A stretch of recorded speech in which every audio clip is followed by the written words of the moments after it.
નમસ્કાર, આપ જોઈ રહ્યા છો બદલાવ ન્યૂઝ। વિજાપુરના ધારાસભ્ય ડોક્ટર સીજે ચાવડાનો આજે જન્મદિવસ છે। વિજાપુર રામબાગ મંદિર ખાતે ડ્રીમ ફાઉન્ડેશન અને સહયોગી સંસ્થાઓ દ્વારા મેગા બ્લડ ડોનેશન કેમ્પનું આયોજન કરવામાં આવ્યું હતું। આ કેમ્પમાં 321 જેટલા બ્લડ ડોનરોએ પોતાનું બ્લડ ડોનેશન કર્યું હતું અને ધારાસભ્યને તેનાથી તોલવામાં આવ્યા હતા। આ પ્રસંગે મહેસાણા જિલ્લાના રાજ્યસભાના સાંસદ મયંકભાઈ નાયક ઉપસ્થિત રહ્યા હતા। વિજાપુરના વિકાસ માટે ધારાસભ્યના જન્મદિવસ નિમિત્તે તેમણે 11 લાખ રૂપિયા પોતાની ગ્રાન્ટમાંથી દાન આપ્યું હતું। આ પ્રસંગે ધારાસભ્ય સીજે ચાવડા સાહેબ દ્વારા વિજાપુર વાસીઓ માટે સબવાહિની તેઓની ગ્રાન્ટમાંથી ભેટ આપવામાં આવી હતી। સાથે સાથે ધારાસભ્ય વૃદ્ધાશ્રમની મુલાકાત લઈ અને વૃદ્ધોને મીઠાઈ વિતરણ કરવામાં આવ્યું હતું।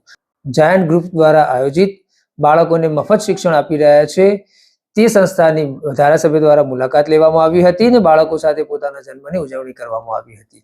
સીજે ચાવડા સાહેબના જન્મદિવસ નિમિત્તે મહેસાણા જિલ્લાના સાંસદ હરિભાઈ પટેલ પણ ઉપસ્થિત રહ્યા હતા। તેઓએ શુભકામનાઓ પાઠવી હતી। મહેસાણા જિલ્લા ભાજપ સંગઠનના પ્રમુખ ગિરીશભાઈ રાજગોર સહિત વિજાપુર તાલુકા ભાજપ સંગઠનના પ્રમુખ હાર્દિકભાઈ અને અન્ય સંગઠનના હોદ્દેદારો ઉપસ્થિત રહ્યા હતા। અધિકારીઓ અને પદાધિકારીઓ આ પ્રસંગે ઉપસ્થિત રહ્યા હતા। અકસ્માતે મૃત્યુ પામેલા 4 જેટલા પરિવારોને મુખ્યમંત્રી રાહત ફંડમાંથી ધારાસભ્યોએ પ્રયત્ન કરીને 4 લાખ જેટલા રકમનો ચેક અર્પણ કરવામાં આવ્યા હતા। વિજાપુર તાલુકાના આંગણવાડીના બાળકોને ઠંડુ પાણી મળી રહે તે માટે 20 લીટરની બોટલ સર્વે આંગણવાડી કાર્યકર બહેનોને આપવામાં આવી હતી। ધારાસભ્યના જન્મદિવસ નિમિત્તે ગરીબ બાળકોને નોટબુક વિતરણ કરવામાં આવ્યું હતું અને તે માટે ધારાસભ્યને નોટબુક દ્વારા તુલા કરવામાં આવી હતી। ધારાસભ્યના જન્મદિવસ નિમિત્તે વિજાપુર નગરજનો દ્વારા સમગ્ર તેઓના મત વિસ્તારના સ્વજનો દ્વારા તેઓને જન્મદિવસની શુભેચ્છાઓ પાઠવવામાં આવી હતી। આખો કાર્યક્રમ ડ્રીમ ફાઉન્ડેશન અને તેમની સહયોગી સંસ્થાઓ દ્વારા કરવામાં આવ્યો હતો। ધારાસભ્ય ડોક્ટર સીજે ચાવડાના જન્મદિવસ નિમિત્તે ઉપસ્થિત મહાનુભાવોમાં રાજ્યસભાના સાંસદ મયંકભાઈ નાયક અને મહેસાણા જિલ્લા ભાજપના પ્રમુખ શ્રી ગિરીશભાઈ રાજગોર સાથે બદલાવ ન્યૂઝ ટીમ દ્વારા વાત કરવામાં આવી। આવો સાંભળીએ તેઓએ શું કહ્યું। આજે ડોક્ટર સીજે ચાવડા જીનો જન્મદિવસ નિમિત્તે વિજાપુર વિધાનસભા મત વિસ્તારના સૌ લોકો સાથે આજે બ્લડ ડોનેશન કેમ્પ અને અનેક સેવાકીય કાર્યો દ્વારા ઉજવી રહ્યા છે।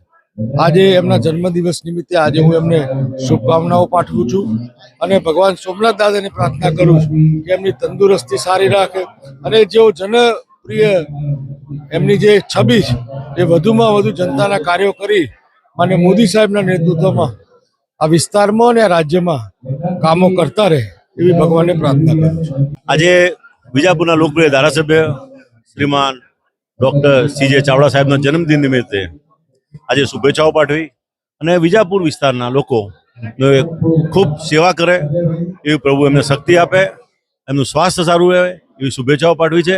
અને આજે આ લોકસેવાના કામો એ દ્વારા પોતાનો જન્મદિવસ ઉજવી રહ્યા છે ત્યારે એમને ખૂબ ખૂબ શુભેચ્છાઓ। આજે ડ્રીમ ફાઉન્ડેશન વિજાપુર દ્વારા અને ભારતીય જનતા પક્ષના કાર્યકરો આગેવાનો દ્વારા અને વિજાપુરની જનતા દ્વારા મારો જન્મતિથિનો દિવસ ઉજવવામાં આવી રહ્યો છે। આ જન્મતિથિના દિવસે આ લોકો મારફતે સૌપ્રથમ તો બ્લડ ડોનેશન કેમ્પ રક્તદાનનો પ્રોગ્રામ રાખવામાં આવ્યો છે અને લગભગ 251 જેટલા રક્તદાતાઓએ રજીસ્ટ્રેશન કરાવ્યું હતું અને આજ આપ જોઈ રહ્યા છો કે રક્તદાન ચાલી રહ્યું છે ને હમણાં 12:39 મારી રક્ત તુલા થવાની છે અને પછી બ્લડ કેમ્પને આ બ્લડ બેંકમાં આ રક્ત મોકલીને ભવિષ્યમાં જે લોકોને બ્લડની જરૂરિયાત ઊભી થાય એને પૂરું પાડવામાં આવશે। બીજું આ વિસ્તારની આંગણવાડી કેન્દ્રો છે, આંગણવાડી કેન્દ્રોમાં બહેનોને બોલાવીને આ લોકો મારફતે મારા હસ્તે જગ આપવામાં આવે છે પાણીના, કે ત્યાં આવતા બાળકો ઉનાળામાં ઠંડુ પાણી પી શકે એની વ્યવસ્થા કરી છે અને આશીર્વાદ લીધા છે। સામે વૃદ્ધાશ્રમ છે, એ વૃદ્ધાશ્રમમાં પણ મને લઈ જઈને મુલાકાત લઈને વૃદ્ધોના પણ ફરફરાદી દ્વારા આશીર્વાદ લીધા છે। બાળકોનો પણ પ્રોગ્રામ લાલ બંગલામાં હમણાં થવાનો છે અને અપંગ બાળકોને અપંગ વૃદ્ધોનો સાંજે મવડી ખાતે પ્રોગ્રામ રાખ્યો છે। આમ વિવિધ પ્રોગ્રામો, સેવાકીય પ્રોગ્રામો રાખીને મારા જન્મદિનની આજે ઉજવણી વિજાપુરની જનતા, આગેવાનો અને ડ્રીમ ફાઉન્ડેશન કરી રહ્યું છે। એના માટે મને ખૂબ આનંદ છે અને આ પ્રોગ્રામમાં આપ જુઓ છો તેમ વિજાપુરના ગામે ગામથી લોકો મને આશીર્વાદ આપવા માટે આવ્યા છે અને આ જ પ્રોગ્રામમાં આપ બધા પત્રકાર મિત્રોએ હાજર રહીને મને આશીર્વાદ આપ્યા છે, બદલ ખૂબ ખૂબ હૃદયપૂર્વક આભાર।